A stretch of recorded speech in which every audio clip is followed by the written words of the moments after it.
We in this beach. Coming at you live. What's the rules with the language? The first rule of Fight Club is Know the rules.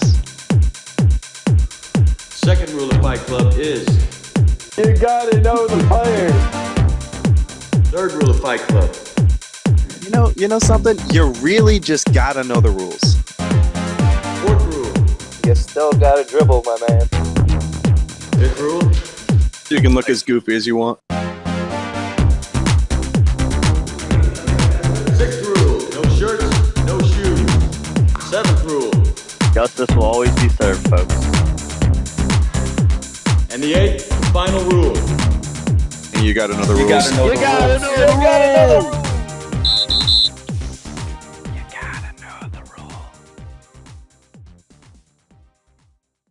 And welcome to the Know the Rules podcast. I'm Josh. I'm joined by Scott, Myles, John, and super producer Zach. Let's get into it. First topics.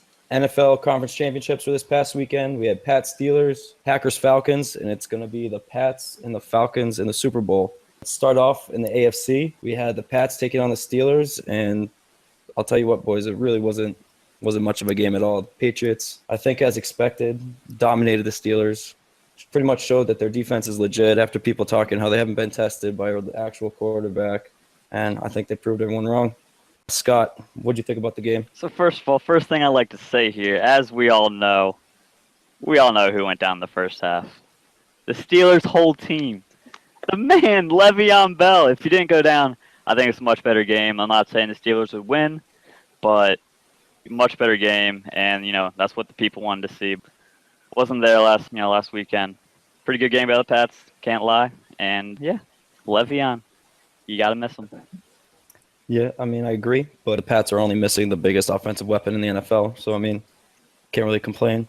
I can't, D'Angelo Williams, he played the first 4 weeks. We haven't seen him since. How is he going to be expected to go back into that game in the conference championship? You're missing your whole next team. Man up. That's the next man up mentality. That's why the Patriots keep doing it year in, year out. All right. Myles, what do you got? The first thing I have to say to Scott is you potentially made an argument against the league's best backup running back in D'Angelo Williams. He's a machine when Le'Veon isn't even playing. It's true. So, and as Josh pointed out as well, without Gronk in the game, that's a whole different Patriots lineup as well. Luckily, the Steelers, I don't even know what they were doing on defense. Tomlin decided to play with the same defensive scheme that Brady has consistently burned them with, 19 touchdowns and 0 interceptions. I'll tell you what, I was never worried going into that game. Pats were 6-1 at home games in the AFC Championship, and Brady showed you his true colors as far as I'm concerned. He's going to show up for the big ones. John, let's hear your input here. I want to hear what John's got to say. Folks, the picture is so much bigger here. You were looking at the whole entire Patriots season. Could you have asked for an easier road to the Super Bowl? We're looking at folks. You want to chime in here? We're looking at who did they even beat this year? They beat the Steelers without Big Ben. They beat Miami Dolphins. Twice. Who else they beat? You're going to hang your hat on beating the Miami Dolphins twice? And the Steelers twice. And the Ravens. Beat the Ravens. Your beloved Broncos. Are any of those teams playoff teams? The Miami. Steelers, Miami, Texans. Steelers did not have Big Ben that game. They did the second time. Anyways, folks, all I'm saying is big picture. Patriots got an easy one to the Super Bowl this year. Le'Veon Bell gets hurt in the first quarter. That's a whole different ballgame. You guys have been saying how the Pats, they're without Gronk. They're a whole different team without Gronk. That dude has been injured for the past, how long he's been in the league? He's been in the league, let's say 5 years. He's been injured for 5 years. They're used to playing without Gronk. Are you kidding me? Yeah, he's amazing, but that guy is injury prone. The Patriots really established themselves for the season with their business in the offseason.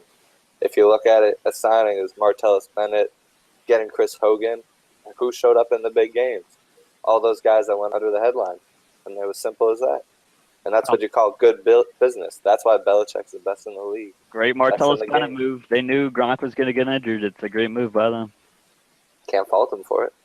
Not at all. What do you think about Big Ben sucking ass on the road and now thinking about retirement? I think he retires a champion. Big Ben, 2 Super Bowl championships in his career. He rode the bus to his first victory. I mean, that's something to hang your hat on, folks. If he called it a career, nothing but respect. And we all know what happened against the Cardinals. As clutch as you can get, right in the corner of the end zone to his man AB. That's got to be one of the best Super Bowl plays of all time. His man AB? Man, Santonio Antonio. Holmes. Antonio. You gotta know the players. You gotta know the rules. You gotta know. Hey, my fault. But yes, Antonio. Antonio, Santonio. What's the difference these days? All right, I think bottom line is the Patriots, Brady, Belichick going to their 7th Super Bowl. That's just unfathomable. You can't deny he's the GOAT. And the biggest takeaway I have is that the Patriots defense is legit, and I think the Falcons should be scared. Move to the NFC now. It was a clunker of a game. Expected to be a shootout. Aaron Rodgers versus Matt Ryan, 2 of the best quarterbacks in the league, going at it, and that wasn't the story. Matt Ryan had a great game, as he's continued to do throughout the playoffs, and Aaron Rodgers, his streak of greatness, his run out, his offense really let him down. Myles, what'd you think about the game?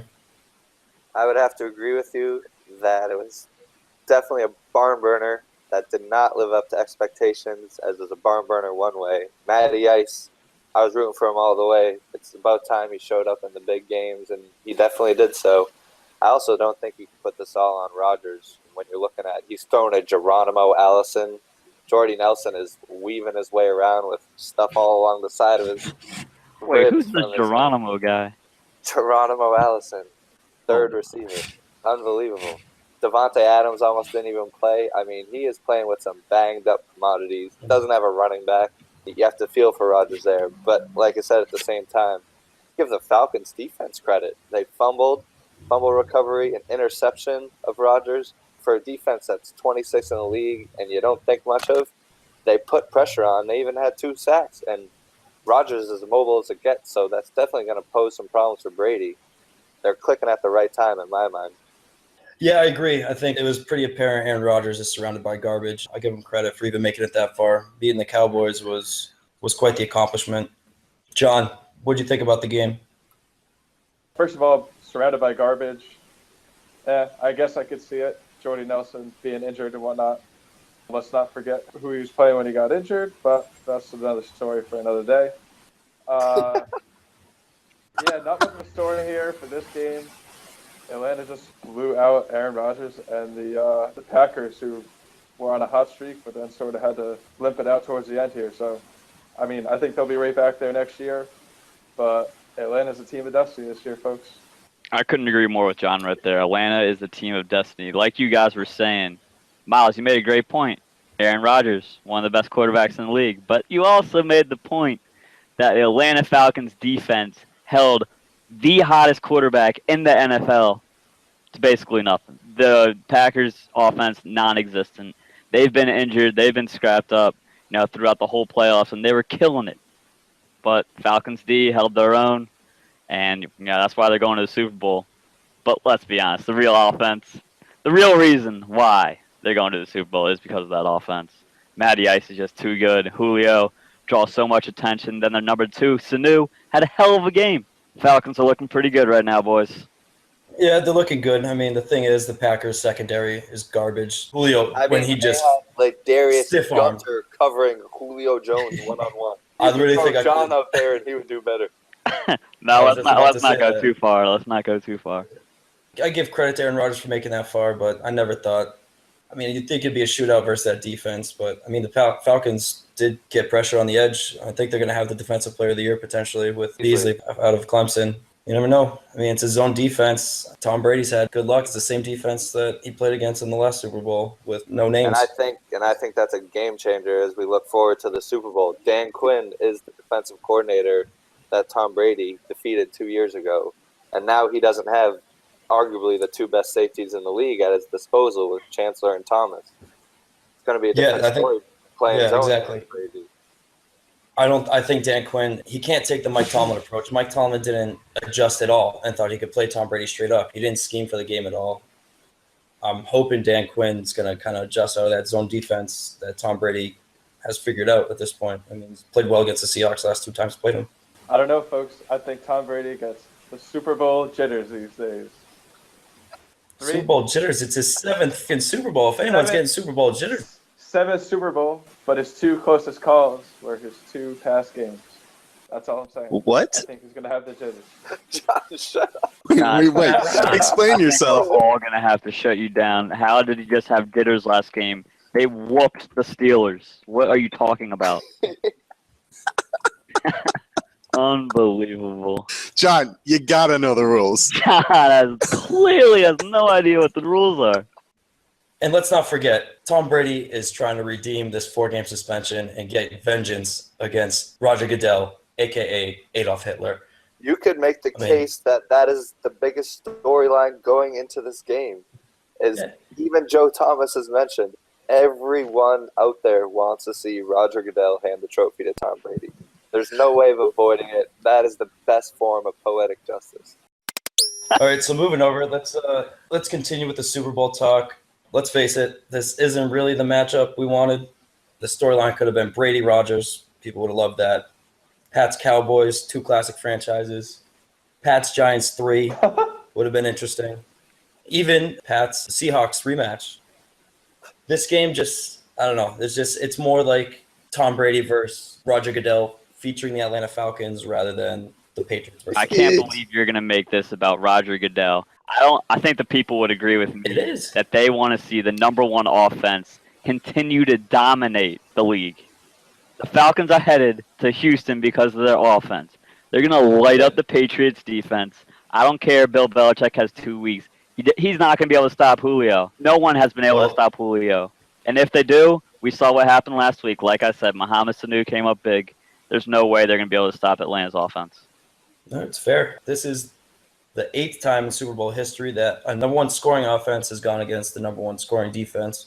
So it's going to be a great matchup. I'm excited for this game. See if Matty Ice can get it done. I mean, he's choked in the playoffs throughout his career, and this is the first time he's really pulled it all together and he's going to be the MVP this year. So what I've been saying all year is that if the Cubs can do it, anyone can do it. I would have to say that this isn't the marquee game. Atlanta, out of the 4 championship teams, is going to draw the least amount of fans. But at the end of the day, you want to see the 2 teams that are playing the best right now, and it's clearly the Patriots and Falcons, led by the 2 MVP frontrunners. Did you just say that Tom Brady is an MVP frontrunner? He was. Without a doubt, between Ryan and Brady. Hands down. You're not going to include Aaron Rodgers in that? No. Rodgers is there too, but he's done more with less. Give him that.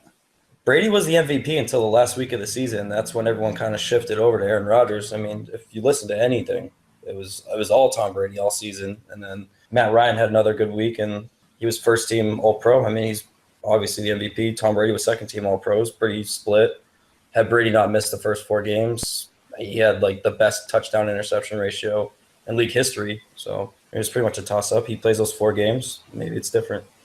My question is, why isn't anyone talking about Le'Veon Bell or David Johnson for MVP? I think there's too much focus on the quarterback here. But that's the classic way it goes. Yeah. The same issue applies to Le'Veon Bell. 3 games at the beginning of the season for dumb mistakes for the 2nd year in a row. It's hard to justify that one. David Johnson, that's a better case. When rightfully so, offensive MVP should go to David Johnson. There's a reason my team was in the Fantasy League Finals. That's my man right there. I agree with Myles on that. If you're going to give it to Le'Veon, I feel like you have to give it to Brady over that. It's really the only thing holding Brady back is a 4-game suspension. And then I would agree, if it's going to be a running back, it's got to be DJ. John, you got any thoughts?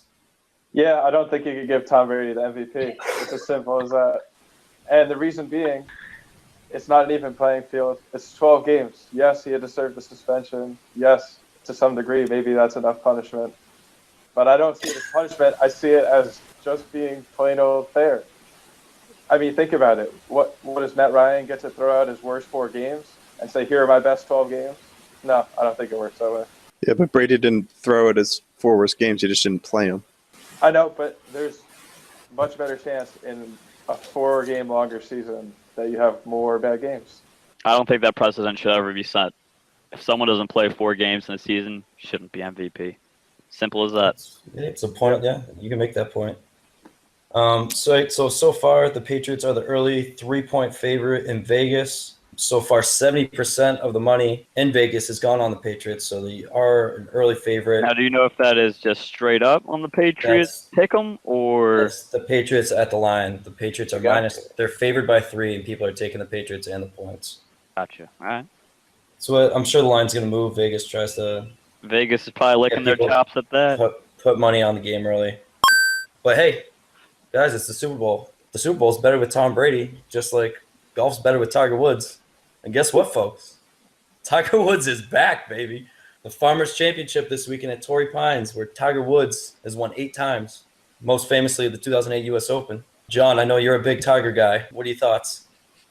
Tiger Woods is the best thing that's ever happened to golf. He's the best player to ever play in golf, and it's never a bad thing to see Tiger Woods in the lineup. This is a man who missed 15 cuts on the PGA Tour as a professional in his career. Spieth has missed 13 already. Tiger was a pro and Spieth was only 13 years old. I mean, these numbers are just unbelievable. So it's always good to have Tiger back. I think he's fully back this time. He's had enough rest, and he's coming for the majors. I don't know if you guys seen who Tiger just got matched up with. He's playing with 2 of the world's best players in Dustin Johnson and Jason Day. Tiger got interviewed today. He was just like, yeah, I'm happy to be playing with them. I would be too. Keeps him up. If you're playing against other good players, you're going to be hitting shots just like them. I think this is great for Tiger. Should be able to make the cut, and should be an interesting weekend ahead. Yeah, what are your guys' expectations for Tiger, not only this weekend, but moving forward this year? I would have to say, as John's saying, this is great for the game, and I do expect him to raise his game. Anytime you're playing with the best, you want to go shot for shot with them. If you're competitive, you're going to stick it up. However, you can't forget the fact the man is now 41 years old. He's not 30 anymore. He's coming off 2 back surgeries. He hasn't played competitive in 18 months. There could be some serious rust coming up, but I would like to see how he manages this over the whole season. Can he consistently be making cuts and put himself in the conversation? And that's what the people really want to see. Yeah, I agree. Expectations for Tiger this year. I just want to see him playing on Sundays. I think that's the biggest thing. Exactly. Getting in the mix. Making the cuts and being in the mix. Who doesn't want to see the red and black on Sundays? Who doesn't? You got to be crazy if you don't. Don't let this man get the 54-hole lead, folks. You know what happens. 95% of the time, he's cashing in. No, but I do think this is the best thing for golf right now. I mean, he's been out for almost a year and a half, almost basically 2 years. I don't know. I think he really took the time during this injury to really heal and make sure he was actually healthy and not going to put himself in jeopardy and his career in jeopardy so he can win 4 more major championships. I mean, Jack Nicholson was winning majors until his mid to late 40s. Tiger still got some time. Will he reach Jack? I don't think so, but we can hope. Who else do you guys think is going to break out this year in golf? There's a couple of young guys again. Jordan Spieth's looking pretty good so far. His buddy Justin Thomas been playing out of his mind lately. I think he's another one to look out for. Kind of like last year, how Willett kind of came out of nowhere for the Masters. Do you guys have anyone you think is going to kind of break out this year? Or do you expect Jason Day to come back? Dustin Johnson to have another good year? What do you think, Scott? No, I would love to see Dustin Johnson just go off. Hicks dig the long ball. Clearly, Paulina digs the long ball, and you love to see it. I don't know. I really hope. I'm rooting for Dusty. I always love my man Bubba, but I'm going for Dusty this year. Really like to see it out of him. Yeah, I agree. John, what do you think? What I want to see this year is a major championship title where Phil Mickelson and Tiger Woods are in the hunt deep into Sunday, coming down the stretch, hopefully at Augusta. The people want to shoot out between those two. Myles, you got anything else to add? I think it's just unrealistic to think that Tiger and Phil will be keeping up with these guys. I would have to agree with Scott, and Dustin's looking sharp. However, it's going to be tough to duplicate his success from last year. It would be surprising to see if Jason Day doesn't have a bounce-back season, but my breakout guy has got to be Smiley. Smiley. I love Smiley, yeah. He burst on the scene last year out of nowhere, and another good year, some top 10 finishes, he'll be right there in the conversation come Sundays. I mean, I would love my boy Ricky Fowler to have a major this year. I would like it, but I don't see it happening. I'm interested to see what happens with Jason Day. I mean, he was all the hype in 2015, had a very disappointing 2016. Started off good early, but really faded towards the end of the summer. So we'll see. Next topic, moving on. Speaking of other people who are fading. Yeah, LeBron James, a baby back bitch.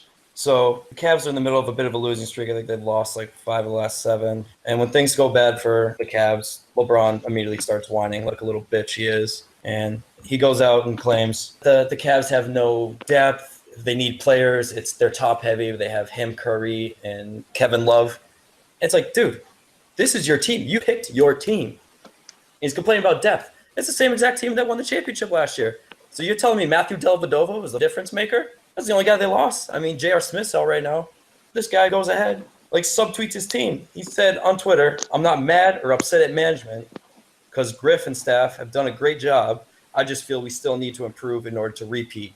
if that's what we want to do." I don't think anyone subtweeted his team, acted like a bigger asshole to anyone.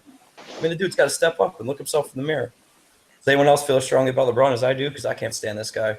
I am coming from a different side of this fence where, first of all, they have Kyrie Irving, who you misquoted, and he is one of the top 5 players in the NBA as well right now.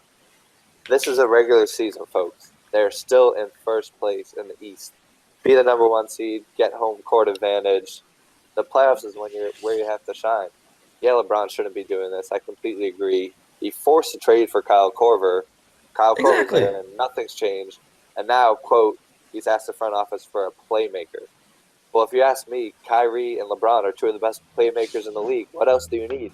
I don't agree with any of the complaints, but I think when the playoff time comes, the Cavs are going to be fine anyways. It's LeBron wanting attention because they have been so poorly in 2017. I got a question for you all. So we just saw today how the Knicks offered Carmelo Anthony for Kevin Love, and the Cavs declined it. What do you think LeBron's thinking? Does he want Carmelo? There's no way he can want Carmelo. Carmelo is the biggest ball hog in the league. I think you definitely want Carmelo. I would take Carmelo over Kevin Love every day of the week. Are you kidding me? That man puts up points. You're looking for a playmaker? There's your playmaker right there. Sign this man up. He's not a playmaker. All he does is shoot. He doesn't set up other people. He's a playmaker for himself. That's about it, and I don't think anyone wants to play with that. No one kills an offense like Carmelo kills an offense. The only time Carmelo's ever had success is when he was a one-man show at Syracuse. He hasn't been able to put it together with a supporting cast. And folks, now Kevin Love isn't the best player out there, but Carmelo is even worse defensively. How do you plan to win when it comes May and June? I don't see why you would ever want Carmelo on your team. The dude kills offenses. I mean, he's selfish as shit, but I do see Carmelo is part of the Banana Boat crew with LeBron, Chris Paul, and Dwayne Wade. So I could see LeBron throwing him a bone and just adding him to the team to win his 1 championship he'll get. And he'll play for Cleveland for half a season, get a ring, and then go on his way and just do whatever. What I'm hearing is, or lack thereof, I don't hear John talking at all. He's the only Knicks fan here. He doesn't even have Carmelo's back. It's clear that he truly doesn't believe that the Cavs shouldn't have taken Carmelo. That's what I'm hearing right now. It would be good for everybody, I think. An all-around good thing. The Knicks would be better off getting rid of Melo. The Cavs would pick up a playmaker. I mean, let's face it. The Cavs do not have the players to beat the West this year, and LeBron knows it, and he's freaking out. The funny thing is, everyone said that last year, and who won? Yeah. It's virtually the same team as last year. And everyone was like, you're never going to beat the Spurs. You're never going to beat the Warriors. What happened? Well, I am surprised they did reject that trade. Does that mean – I mean, I think LeBron James is pretty much the coach and the GM. Does that mean LeBron declined that trade? And I heard another rumor that a third team could get involved. I'm thinking the Boston Celtics. Maybe give up one of them Brooklyn picks. Give it to the Knicks. The Knicks are garbage anyway. They'll take a young player. Celtics get Kevin Love. Cavs get their boy Carmelo. And they can deal with that. Really think Cavs want or need Melo? I feel like he's not going to play any defense, which is one of Love's biggest assets as their other big 3 man. He's LeBron's boy, and LeBron's going to throw him a bone. That's my thought. John, who would you rather have, Carmelo Anthony or Kevin Love, as a Knicks fan? On the Knicks, on the Yes. Knicks. like right now, Melo just has to get out of New York. It's as simple as that. There's too much friction there at the moment. Yeah. The man just has to get out of New York. If the circumstances were different, I don't know. I think Carmelo is the better player. Moving on to hockey now. Oh, baby. We've got the Red Hot Capitals 8-1-1 in their last 10, and then Myles' Bruins aren't looking so hot. We're 4-4-2 in the last 10. Rumors of Claude Julien being canned at any moment, but it seems like every time that rumor comes up, the Bruins play well, and then they go to shit again. John's Devils are at the bottom of the Metro. Yet again. And bottom of the East. Scott, what do you got on your Capitals and the NHL going forward? So, as we can see, Caps completely dominating the NHL right now. We have, as usual, another top 5 offense, but we also got the returning Vezina Trophy winner, Braden Holtby, in the pipes and a top 5 defense. So you can talk all you want about the postseason, but like I said earlier, if the Cubs can do it, anyone can do it. I think this is a Caps year, and we'll see come playoff time. They got to make it past the second round, let's be honest. But once they make it past there, I think they're good to go. I would have to say that's the biggest point, folks. It's not every day you see the Caps in the Eastern Conference Finals. And we heard the same stories, the same Braden Holtby's on fire this year, and 2015, 2016. But what did it get you? Same thing as the Bruins and the Devils. You weren't going home with any rings, folks. But the Caps, We weren't having a parade in the streets of D.C., just like there wasn't in any Boston. I don't know. I'm seeing the Caps this past offseason.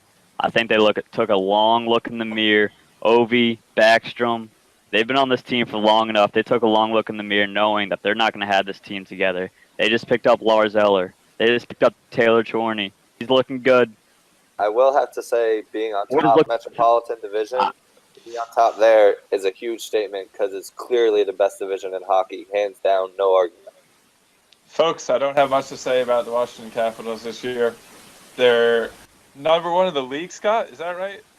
Nah, so they're at the top of the league. They're currently not number 1, let's be honest. But I'm not seeing the New Jersey Devils even in the top half. Oh, can you take a compliment for once? Jesus. I mean, this is unbelievable. You can't say anything to this man without him chirping you back. But like I was saying, the Capitals, not much to say about them this year. It's typical regular season from the Capitals. Call me when the playoffs start. Turn into the Bruins. I think we all know what this sounds like. Starting 4 seasons ago, this is where the Bruins finished. Lost in the Stanley Cup final, lost in the second round, did not qualify. That's what it sounds like when your coach is about to get fired, folks. Simple as that. Yeah, I mean, that's the case, and they're playing like shit right now, and they should be. They had the 3rd most World Cup players on their roster, and for whatever reason, it's not clicking. I don't always put this on Claude. I think Claude's a good coach, great coach, that matter. Our defense is playing, it's not there now. Tuukka was looking like a Vezina Trophy winner at the beginning of the season. I don't know what's going on. What it comes down to is shipping the dead weight out of TD Garden. And the biggest, baddest influence is the captain, which is the root of all the problems. Chara is soaking up the cap, over $7 million a year, and he's the worst defenseman on the team. Yeah, Bring in a couple young guys. I mean, if you just looked at the U.S.-Canada Junior Final, we had 3 defensemen playing in that game. We just got Carlo. We're looking at 4 good up-and-coming young defensemen.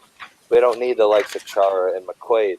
The NHL is changing. These 6'5", 6'9" defensemen, they're getting wheeled around by people half their size. It's a good thing that you're talking about your captain when I'm over here thinking about how good Alex Ovechkin is.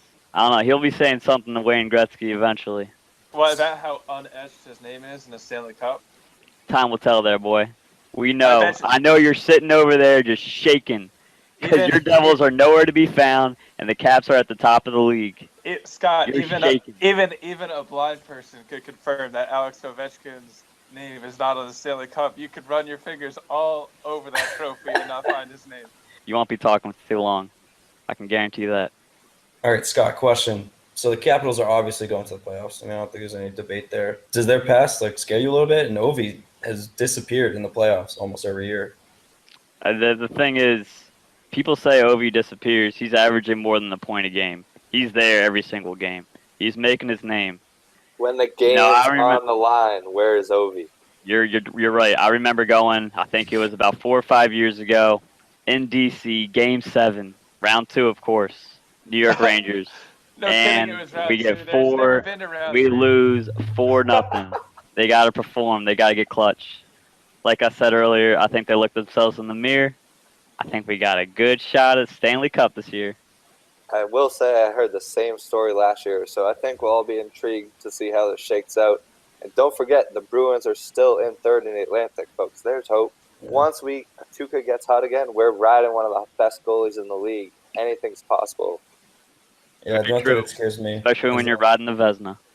Yeah, I mean, the Bruins do have a lot of games in hand, though. They're about to fall down the standings. We'll see what happens. One thing's for certain, I think we can all agree on this, including John, the Devils have no shot at the playoffs. No, the Devils will not be in the playoffs. Still collecting data on the 2017 season. I just remember John saying how the trade for Taylor Hall will go down in history as the best trade of all time. I'm not seeing the Devils anywhere in the conversation. Wait, for the playoffs. so you're not going to give Taylor Hall more than half a season, but you're going to give Alex Ovechkin 10 years? Excuse me? You're damn right. Unbelievable. The double standard these days.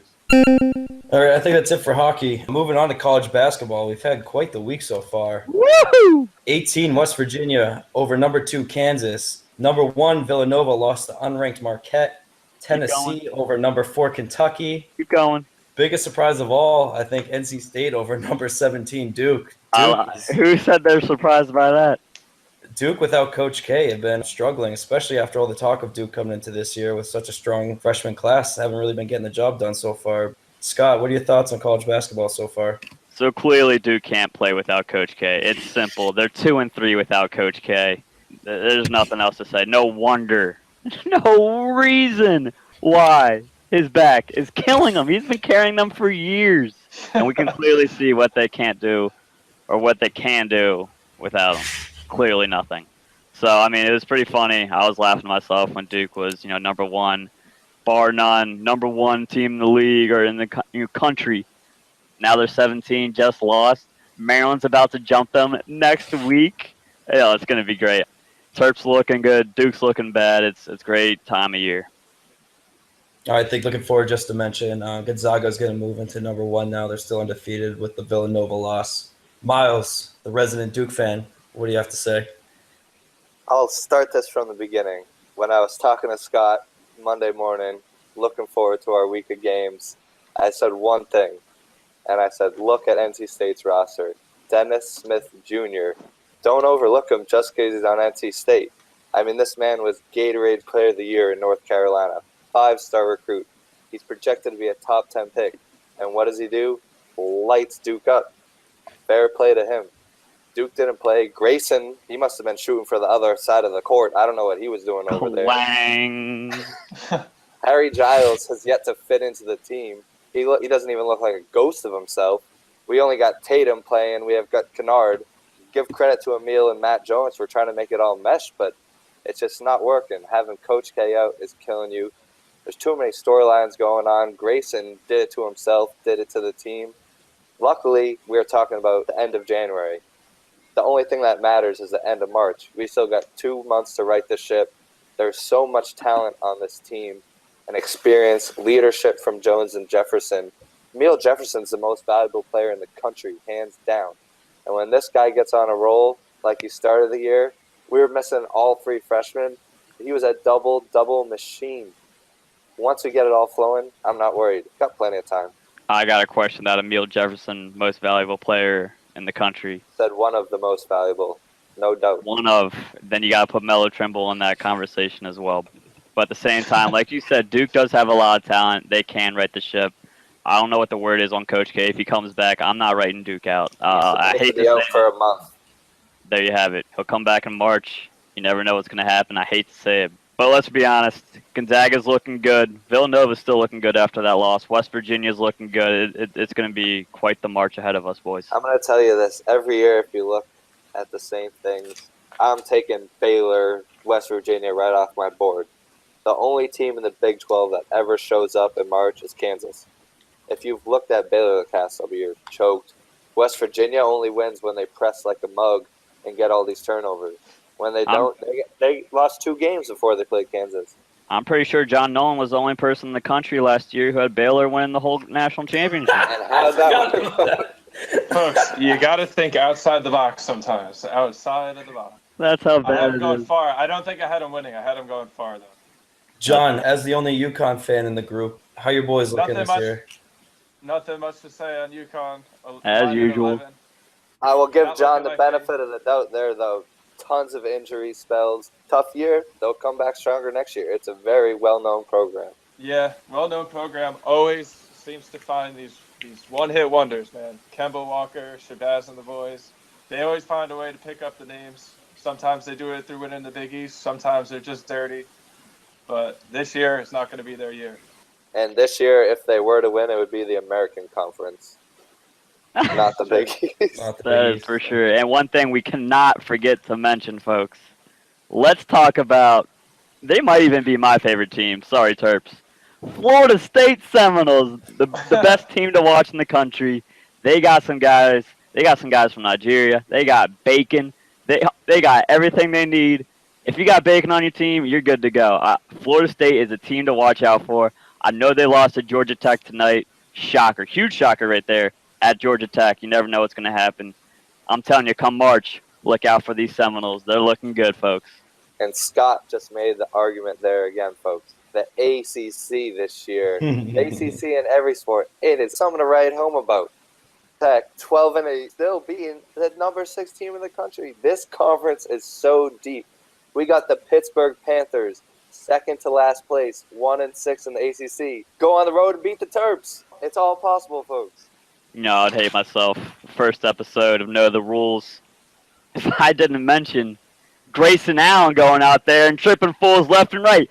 Hey, Grayson, you gotta know the rules. You can't go out there tripping people. That's a joke. Oh, my God. You know, I heard Seth Greenberg. I heard him say some things. I won't mention it. It's a pretty crazy world out there in Grayson world. Just tripping fools left and right. You're overlooking. He's just tripping himself all the way down the rankings. But you're overlooking one huge fact. Seth Greenberg, where did he coach in college? A team he always lost to, Duke, because he was at Virginia Tech. No kidding he's going to hate the Blue Devils. I don't know. Gary Williams hates the Blue Devils. That's what happens He when you hit lose to pretty them. good. All right, speaking of knowing the rules, I think it's going to bring us to our first segment. Myles, you got to know the rules. Did anyone catch last Wednesday night, Oklahoma City and Golden State Warriors? Unbelievable series of events. Russell Westbrook, coming off all the hoopla about not being in the NBA starting lineup, takes an inbounds pass in the middle of the game from Oladipo, catches the ball, and just starts walking down the middle of the court. It's like, dude, you're forgetting one thing. The rules! Russ, you still got to dribble, my man. Did we get a count on how many steps he took? Had it been 5, 6, 7. Yeah, it had been 5. Yeah. At 5, least 6, so. At least 7. The only positive I take. 5. I think 7. I think I just counted 7, to be honest. The only positive I take out of that is that they actually called it travel in the NBA. So traveling, dead or alive in the NBA, it's alive. I don't know if you guys saw Russ's face after that. He was so surprised. Clearly, his mind is on other things, including not starting in the All-Star game. That and, like, Russell Westbrook, anytime Kevin Durant's name is mentioned, he throws, like, a little fit. He's like, don't talk to that bitch. Still hating on him. I was like, I thought Russell Westbrook was just as good as gone next year. He would have gone to the Lakers had Kevin Durant not left. I think if KD stayed, he would have been out the door too. I guess, I mean, I understand everyone hating on Kevin Durant for that move, but you got to do what you got to do. Moving on to our next segment is He Said What? This weekend, He Said What? Was the aforementioned Seth Greenberg on Grayson Allen. So Grayson Allen's been on a bit of a tripping streak. And in the game against NC State on Say the least. Monday night, he had a little run-in. It was a slight shoulder bump during a timeout against an NC State player. It was kind of just both guys standing their ground. Really wasn't anything. During the halftime show on ESPN, Seth Greenberg said he would sit down Grayson Allen for the rest of the season. Guys, he said what? I don't know. I'm taking this as, the media, typical media, just taking it too far. Like you said, Josh, typical shoulder bump. I think we've all been there before. I wasn't making much of it. not like he tripped someone or anything. I don't know. I think Greenberg took it too far here. If we were all watching the game live, like Scott said, that is a play that happens in every game. If you watch last game, people are going after Grayson, and I'm not defending him for good reason. When you draw attention like that on yourselves, people are gonna come for you. But that's what it's come to. And the refs and the media, you can't officiate it any differently because it's number 3 on Duke. You got to call it fair. And even if people are going after him, all right, call it. They're not calling it, so how can you expect him to be called for such a petty foul? Nothing happened. Nothing's wrong. Let the boys play. I think that what Greenberg said was overkill, obviously. But I think it probably was said because of the lack of a severe punishment for the latest trip. For example, it happened, in the first half? And Grayson plays the rest of the game. I mean, the whole stadium knows he tripped him, or the whole arena, should I say, knows Grayson was out there tripping people, and Coach K refused to bench him. So I think that's where it comes from. That's Yeah, also that's not correct because he benched him for the rest of the half. It happened with like 6-7 minutes left in the first half, and he benched him. I think that takes common sense to bench a man after I agree. a Because 3-year-old temper tantrum on the bench. It's like he didn't get his popsicle or something. It's like, damn, Grayson. he got teed up as well, that's justice. Simple as that. Justice will always be served, folks. Moving on to the next segment is what's in the news. So what's in the news apparently is Pac-Man Jones arrested yet again. A video came out on TMZ of Pac-Man Jones swearing at the cop, spitting on him, said, "I hope you die tomorrow." I didn't know we had a special guest, Pac-Man Jones. This guy, Pac-Man Jones, is unbelievable. I can't believe he's still in the league. What is Roger Goodell going to do about this? Is he on the Bengals again next year? Is this just what Pac-Man Jones does? He gets arrested and plays football? I don't get it. I think I got a good punishment. I think we should all agree on this. I think even Goodell might agree on this. Pac-Man, just go to the Browns? I think that's a punishment in and of itself. I'd like to see Pac-Man Jones on the Raiders, the bad boy. I mean, I think he fit right in over there. But yeah, I mean, Pac-Man, he's struggling as usual. He cannot stay clean. To Pac-Man's credit, he has been under the radar of recent years.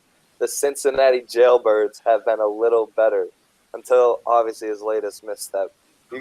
Look who he's hanging around with. He's on the same defense as Vontez Perfect. Are you kidding me? How do you expect any of them to act civil together? I think I just want to give our listeners a little heads up. Go to Google, type in Pac-Man Jones. Right now, I see Adam Pac-Man Jones, 2 police, suck my, and then you can fill in the blank right there, folks. I mean, it's just dick. He says, suck my dick. Pretty fucking bad. I mean, I think you just go to Browns and leave it at that, Goodell. I think that's worse than a suspension, is going to the Browns. I mean, you're still going to lose. But hey, good for Pac-Man Jones for not changing whatsoever. Good for him. He's been playing pretty well, too, the past couple seasons. I got to give it to him. Moving on to our last segment is what's on your mind? Spell out what's on their mind, what games they're thinking about, anything that happens to be on your mind. We have already covered the NHL, the NFL, college basketball. We've heard about the ignorant Maryland fans. The Gonzaga moving up to number 1 is a horrible, horrible mistake, but the committee's going to do it. But what I'm still worked up about as a former soccer player myself, how on earth is Bruce Arena going to come into the coaching staff and pick a squad for the next set of World Cup qualifiers and only include MLS players? We're talking about the best people on our team. Christian Pulisic, Fabian Johnson aren't even going to be in the squad. Is he trying to lose? After Klinsmann's recent results, losing to Costa Rica, losing to Mexico, we need to win these games or we won't even qualify for the World Cup. We'll be behind countries like Panama and Honduras, the United States of America. I'm baffled. Make America soccer great again. Yeah. Dude, Trump's going to appoint a great coach. We're going to have a great team. Everything's going to be great. John, what's on your mind? Speaking of great, we had an inauguration on Friday. I was there. My conversation for these last minute revolves around the inauguration. So I was keeping a count going, and I was counting NFL jerseys. To be fair, keep in mind the Patriots were in the Super Bowl at this point. Actually, they weren't, but they were still in the running. So total counts were 5 Patriot jerseys, 3 New York Giant jerseys, 1 Cleveland Brown jersey, 1 Tennessee Titan jersey, and 1 Washington Redskin jersey. We were in the nation's capital, and there was 1 Redskin jersey that I saw the whole day. Can you believe that? Kirk Cousins has got to go. The people do not support him. End of story. I got to say something right there. I got to stop him right there. I don't see Eli Manning sniffing that Pro Bowl. I mean, Kirk Cousins, he's having a good time with his boy Trent Williams over in the Pro Bowl. So, folks, I got 2 things on my mind for this week. First of all, now that we're staying on the topic of the Pro Bowl, yes, clearly everyone's going to be watching the Super Bowl, but the week in between, do we know what's going on tomorrow night? It's the NFL Skills Challenge. And what's coming this year? Dodgeball. I'm pretty pumped tomorrow night. There's going to be dodgeball with these NFL athletes. I hate Odell Beckham, but he'll probably catch some dodgeballs. It's going to be nuts. I mean, I think that'll be fun to watch. Not sure what they're going to do. Is it going to be tournament style? I don't know what's going to go on. I don't know how they're picking the teams, but I'm looking out for that. And then, of course, this coming Monday, watch out for those NCAA men's basketball rankings. After the Terps go into Minnesota, beat Minnesota, they'll just shimmy their way up to the top. I wouldn't say top of the rankings, but definitely above Duke. You can't wait to see it.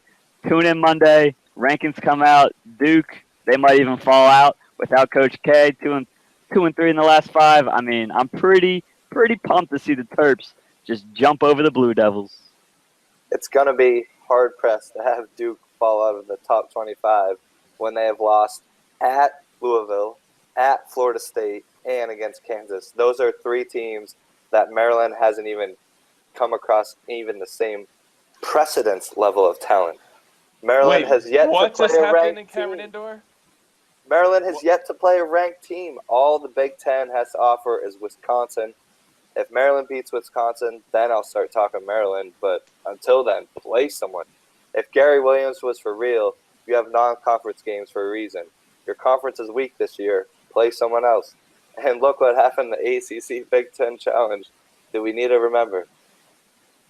What's on my mind is my boy.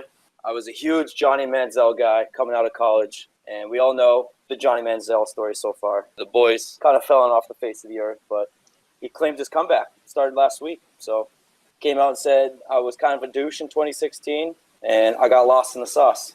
So, I mean, I think we've all got lost in the sauce before.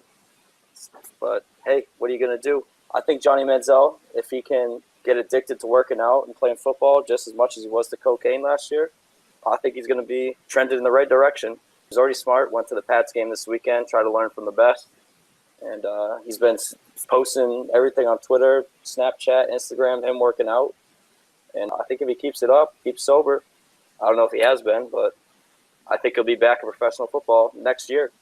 I didn't say the NFL, but I think Arena League, Canadian Football League, are some real possibilities for your boy. It's the Tebow reboot. Yeah, I think give Johnny Manziel a couple years, do the Doug Flutie, play a couple years in the CFL, win some Grey Cups for like the Toronto Owlettes or whatever the hell they are, the Redmen. The Mounties. Yeah, whatever the hell they are. And I don't think the Johnny Manziel story's over yet. I think there's some left. I'm rooting for him. Yeah, that's what's on my mind. All right, moving on to the pick'ems. We've got 4 games this weekend. We're all going to pick them straight up. Winners, no line, no over-under. First game, Caps versus Devils in New Jersey. Wait, did you just say first game? I didn't know this was a game, folks. So first game, Caps Devils. I'm taking the Caps. I got Caps. The New Jersey Devils.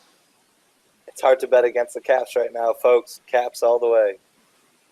Our second game will be the Jayhawks of Kansas going into Kentucky Wildcat. I got Kentucky. Malik Monk is too good. Hard to argue with you there. I'm going with Monk as well. Rupp Arena is a tough place to play. And De'Aaron Fox, it looked like he was out with an ankle injury, played last night. He'll be back, and he'll be ready to go. Those two are dangerous together. I got Kentucky for the win as well, folks. I can't say I know all that much about these two teams, but I'm going to go with Kansas in this one. Next game, we got the Oklahoma City Thunder taking on the Cleveland Cavaliers in Cleveland. Cleveland's been struggling a little bit of late. I like OKC. I'm going to have to veto you on that one. I got the Cavs. Never find myself betting against LeBron. I got the Thunder, folks. I think Westbrook comes into Cleveland. He's just too good this year, and the Cavs are struggling. It's going to be a win for Oklahoma City. The Cavs are struggling, but at home, LeBron's going to have a game after all this talk, all the criticism. If he doesn't show up, that's going to look awful for himself. So expect a big, big game from LeBron. And our last game, the biggest game in the soccer world this coming weekend. In France, League One, we got Monaco, top of the table, against third place PSG, and this is coming at you live from Paris. It is hard to bet against PSG in any French game. They're the team you don't mess with in France. However, Monaco is at the top of the table. I expect a real nail-biter of Paris Saint-Germain to come out on top. You know what? I originally had PSG when looking at this. I'm changing the mind. Got to go with the top of the table. Monaco is going to pull it out in Paris. I don't know. PSG, perennial power. I think you got to go with PSG at PSG. Strictly based on FIFA, I'm going PSG. And that was the first episode of Know the Rules podcast. Tune in next week where we talk the Super Bowl, among many more topics. Thank you. We'll see you next week on God Knows the Rules.